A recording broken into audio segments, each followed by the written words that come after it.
moment and imagine this with me. You are standing before a mirror in the middle of the night.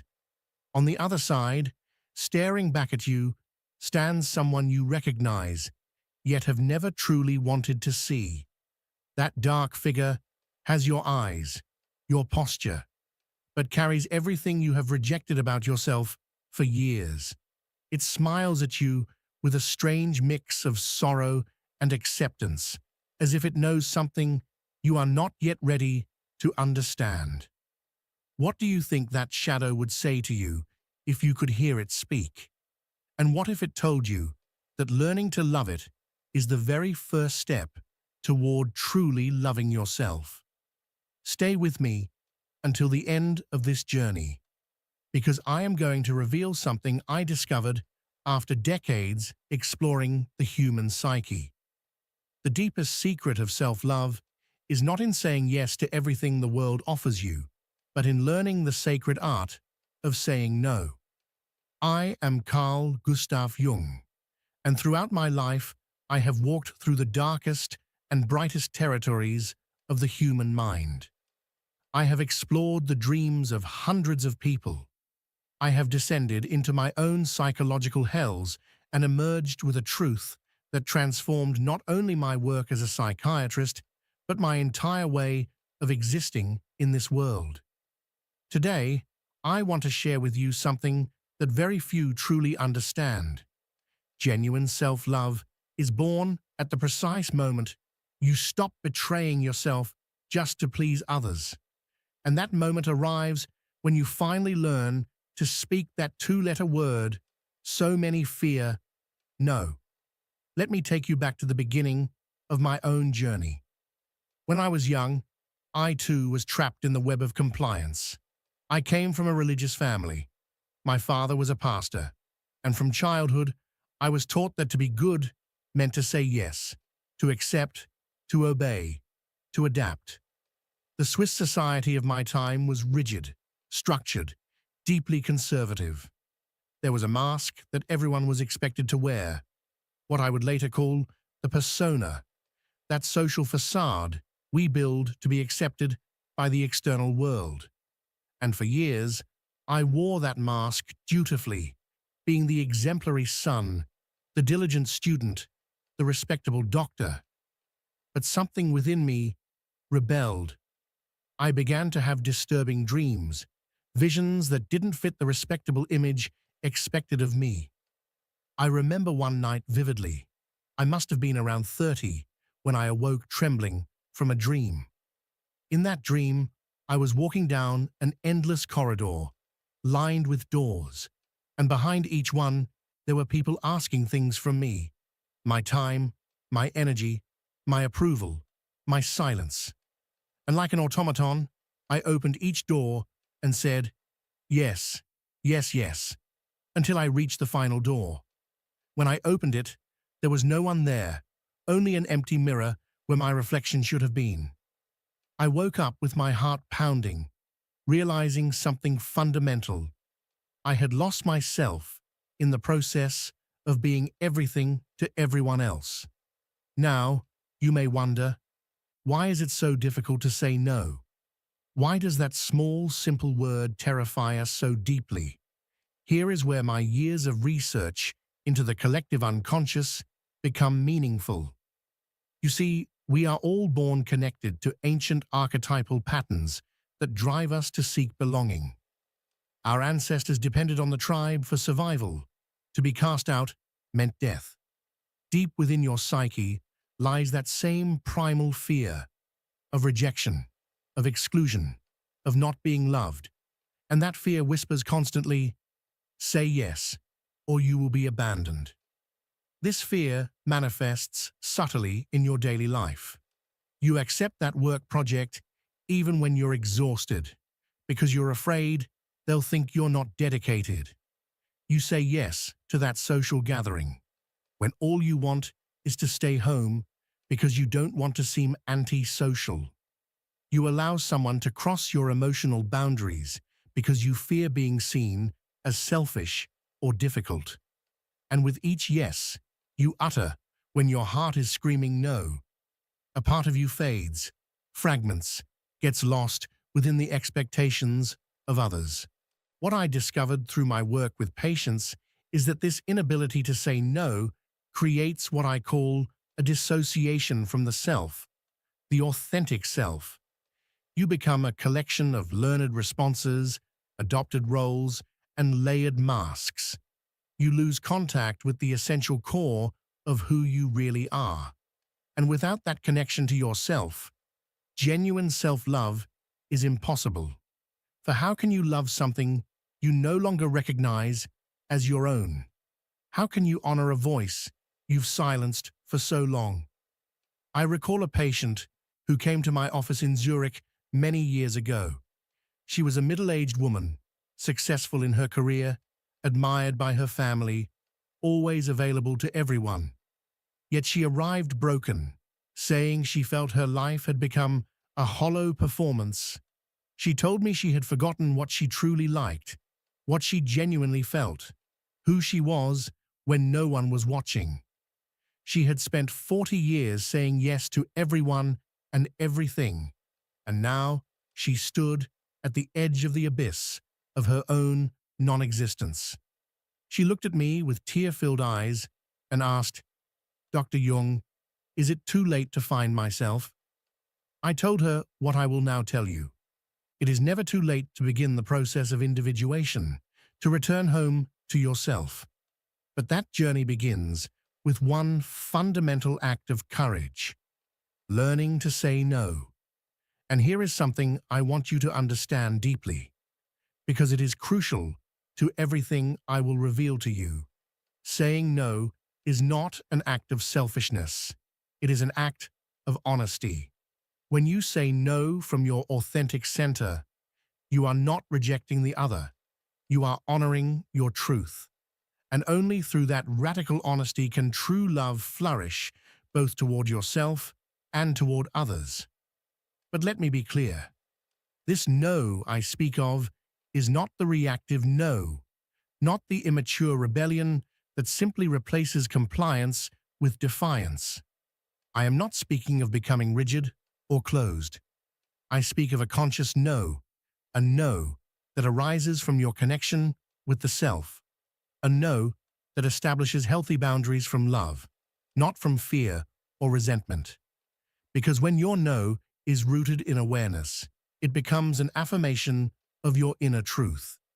It is not a wall, but a doorway, one that leads you back to yourself. Saying no to what doesn't align with your essence creates space for what truly nourishes your spirit. It allows you to stop living through the expectations of others and begin living from the quiet strength of your own soul. And in that sacred act of refusal, you finally begin to understand the paradox of love. That only when you dare to love all that you are, including the parts you once rejected, can you truly give and receive love freely. The shadow you saw in the mirror at the beginning of this journey was never your enemy. It was your teacher, waiting patiently for you to turn inward and listen. This kind of no requires something I once called the transcendent function, the capacity to hold the tension between opposites within yourself. On one side lies your deep desire to be loved, accepted, and seen. On the other stands your longing to remain authentic, to stay loyal to your inner truth. Most people collapse toward one extreme or the other. They either lose themselves in endless people-pleasing, molding their identity to fit others' expectations, or they retreat into a defensive individualism, using isolation as a shield against real intimacy. But true psychological maturity lies in the ability to sustain both poles, to say no with love, to set boundaries without cruelty, to remain true to yourself without needing to reject the world. And now, allow me to take you deeper, because what I promised you at the beginning is beginning to take form. There is a concept in my work that is essential for understanding the connection between no and self-love. the shadow. Your shadow is everything you have rejected about yourself. Every thought, feeling, and impulse that didn't fit the image you wanted to project to the world. And here is the fascinating part. Every time you say yes, when your heart is screaming no, you feed your shadow. You repress your truth, your legitimate anger, your natural need for space, your healthy boundaries. And all of that repression doesn't simply disappear. It sinks into the darkness of your psyche, gaining strength, distorting itself, waiting for the right moment to emerge. I've witnessed this countless times. The kind, gentle person who never says no eventually erupts in a fit of uncontrollable rage. The accommodating person who constantly denies their own needs develops psychosomatic illnesses or deep depression. The one who is always available to everyone suddenly collapses into total exhaustion. The shadow always demands payment. What you refuse to confront consciously will possess you unconsciously. But here lies the radical transformation that few truly understand. When you begin to integrate your shadow, when you allow space for your repressed no, something almost magical occurs. You begin to reclaim the psychic energy that you've been wasting on repression. You become more whole, more real, more alive. And paradoxically, your relationships begin to improve. Because when you stop lying with automatic yeses, when you finally say no and truly mean it, your yeses become real. People start to trust you because they sense that your word carries weight, that you are not a weather vane spinning in the winds of other people's expectations. Let me share something personal with you, something that marked a profound turning point in my life. I had a complex relationship with Sigmund Freud, my mentor for many years. He wanted me to be his intellectual heir, to continue his line of thought without question. But there came a moment when my own research began to take me down different paths. I faced one of the most difficult decisions of my life: to say yes to Freud and preserve that relationship, that fatherly approval I had so deeply craved, or to say no and follow the call of my own truth. I remember the sleepless nights, the inner torment. I knew that saying no would break the relationship forever. It would brand me as a dissident, draw criticism, and lead to isolation from the psychoanalytic community that Freud dominated. But I also knew that if I said yes against my deepest conviction, I would be betraying something fundamental within me. And finally, after much suffering, I said no. No to Freud, no to his theories when they no longer resonated with what I had discovered. No to being the obedient son who sacrifices his own vision. It was devastating. The rupture threw me into what I later called my confrontation with the unconscious, a period of several years in which I stood at the edge of madness, exploring psychological territories that terrified me. But it was precisely through that descent, through that dark journey born from honoring my authentic no, that I found my true work, my unique contribution to the understanding of the human psyche. Everything I later discovered about archetypes, the collective unconscious, and the process of individuation arose from that fundamental no I said to external authority so I could finally say yes to my inner voice. And now, I want you to pause with me for a moment. Think about your own life. Where are you saying yes when your soul is screaming no? What relationship, what job, what social expectation are you holding on to out of fear? Fear of judgment, fear of rejection, fear of disappointing others. And what is the price you're paying for that betrayal of yourself? Because I assure you, there is always a price. Always. It can manifest as anxiety, as an existential emptiness, as unsatisfying relationships, or as a constant feeling that you're living someone else's life. The self-love I'm speaking about isn't narcissism, it isn't self-indulgence, and it's not about placing your selfish desires above everything and everyone. It's something much deeper and far more paradoxical. It is the ability to become your own most loyal friend, your fiercest defender, even when that means disappointing others. It's the courage to stand by your truth, even when your voice trembles as you speak it.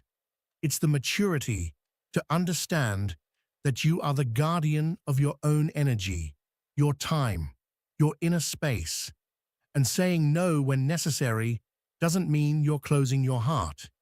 It means you're preserving your integrity.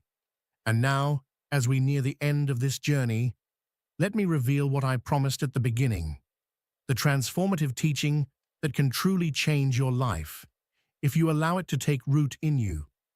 For years, people have asked me, what is the secret to individuation? How does one become who they truly are? And though the answer may sound simple, it's one of the most difficult truths to live. You must bring your shadow into the light. You must face everything you have repressed, denied, and projected onto others. And the doorway to that inner work often appears through your inability to say no. Every time you fail to set a boundary, every time you swallow your legitimate anger, every time you sacrifice your needs for external approval, you are feeding your shadow. You are creating an inner split between the person you pretend to be and the one you truly are. That split makes you sick. It fragments you and steals the possibility of authentic self-love. Because you cannot love yourself if you reject half of your experience, if you exile the parts of you that you consider unacceptable. Transformation begins when you recognize that your repressed no, your contained anger, and your unspoken limits are not flaws to be erased, but aspects of your psyche that need to be consciously integrated.